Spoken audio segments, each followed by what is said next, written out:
La prostitution a beaucoup évolué dans les 30 années dernières.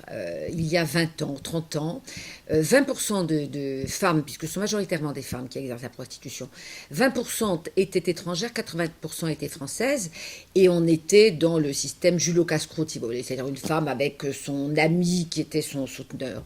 Aujourd'hui, la réalité est très très différente.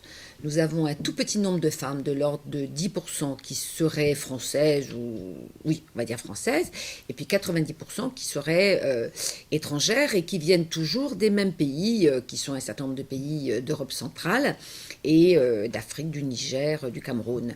Et donc ces femmes sont, dans l'immense majorité d'entre elles, victimes de la traite, c'est-à-dire, on va dire, dans les mains de mafias proxénètes. Voilà.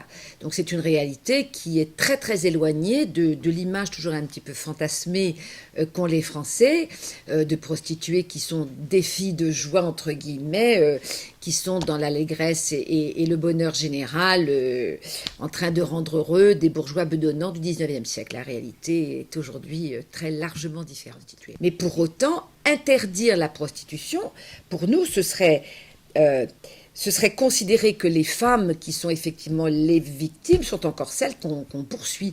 C'est la raison pour laquelle le texte sécurité intérieure qui permet de poursuivre les personnes prostituées, pour nous, n'est pas un bon texte, et nous pensons qu'ipso facto, il sera amené à disparaître, ne serait-ce que parce que les textes européens le font disparaître. Mais les personnes prostituées ne sont pas à regarder comme les coupables qu'il faut punir, c'est pas ça.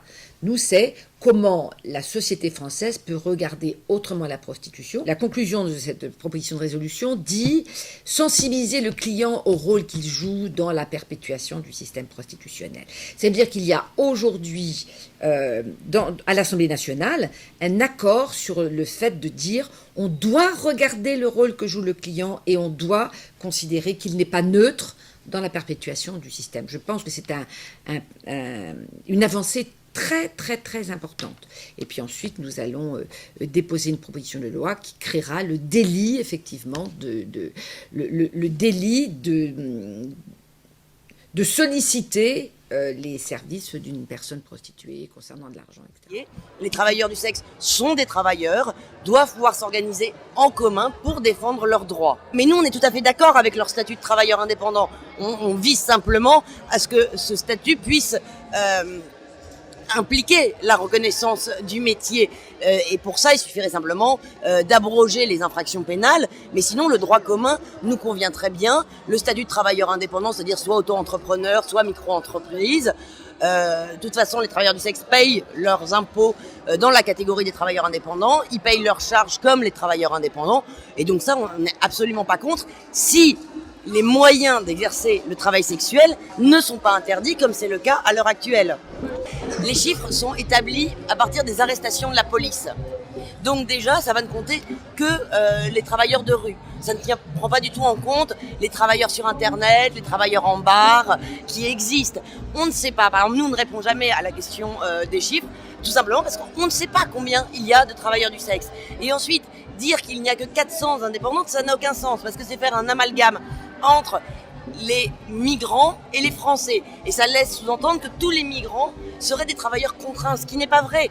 Il y en a qui sont exploités, et déjà l'exploitation, ça n'est pas la contrainte. Il y en a qui sont contraints, et il y en a aussi qui sont libres d'exercer. Donc, c'est simplement dire ça, c'est simplement une manière de dire « Ah ben c'est pas grave ». Si on abandonne 400 personnes, ça n'est pas très grave.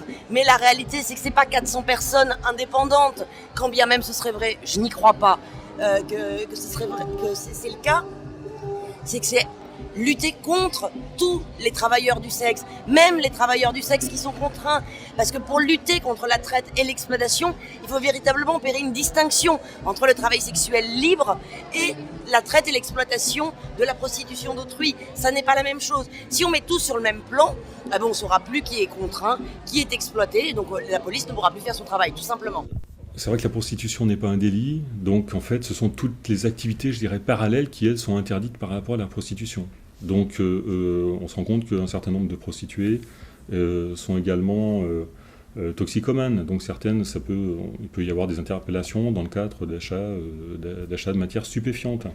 Il peut y avoir aussi également interpellations dans le cadre de racolage, puisque le racolage actif, le racolage passif.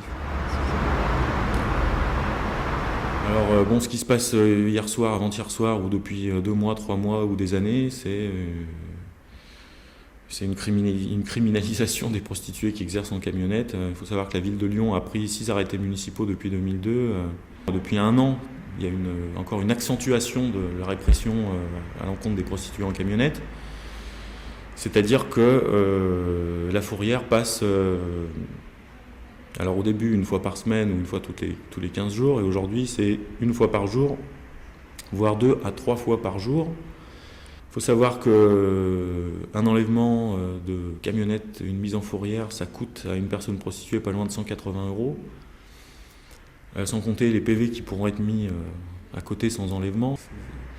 Ce qui d'ailleurs fait dire à beaucoup de personnes prostituées que leur premier macro, leur premier proxénète, c'est la fourrière. Mais sur le terrain, les effets des directives sont bien visibles.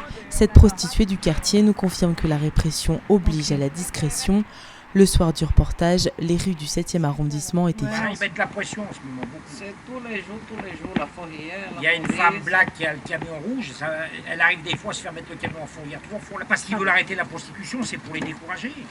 Ils ne veulent pas que ça stationne là et tout, voilà, parce qu'il y a eu un arrêté du maire en relation avec le préfet de police, ça c'est dans Internet, depuis des années. Même les PV qu'ils leur mettent, si on regarde la nature du PV, la définition, ça ne tient pas. Parce que ça veut dire un véhicule qui est en stationnement gênant et qui fait 25 mètres carrés au sol. Qui sait qui fait 25 mètres carrés au sol? C'est l'autobus. Une activité criminalisée, y compris pour celles appelées les indépendantes. Indésirables dans l'espace public, les prostituées sont contraintes à exercer dans des zones reculées, des mesures qui les rendent vulnérables et déplacent le problème. Après la loi sur le racolage de 2003, le projet de pénalisation du client ouvre le débat. Ouais, je crois que ça risque d'être compliqué, mais je dirais aussi ça risque quelque part, ça risque aussi également d'être un peu hypocrite. Je pense qu'à partir du moment où effectivement on condamne les clients, comment tolérer la prostitution? Quelque part, je veux dire, il faut trancher à un moment donné. Soit, mais ça c'est un débat de société qui n'engage pas la police nationale, c'est un débat de société qui engage tout le monde. Il faut savoir à un moment donné si on veut accepter la prostitution et à ce moment-là y mettre toute la réglementation, ou au contraire si on veut la proscrire complètement. Et la police, elle sera là de toute façon pour faire appliquer la loi quelle qu'elle soit.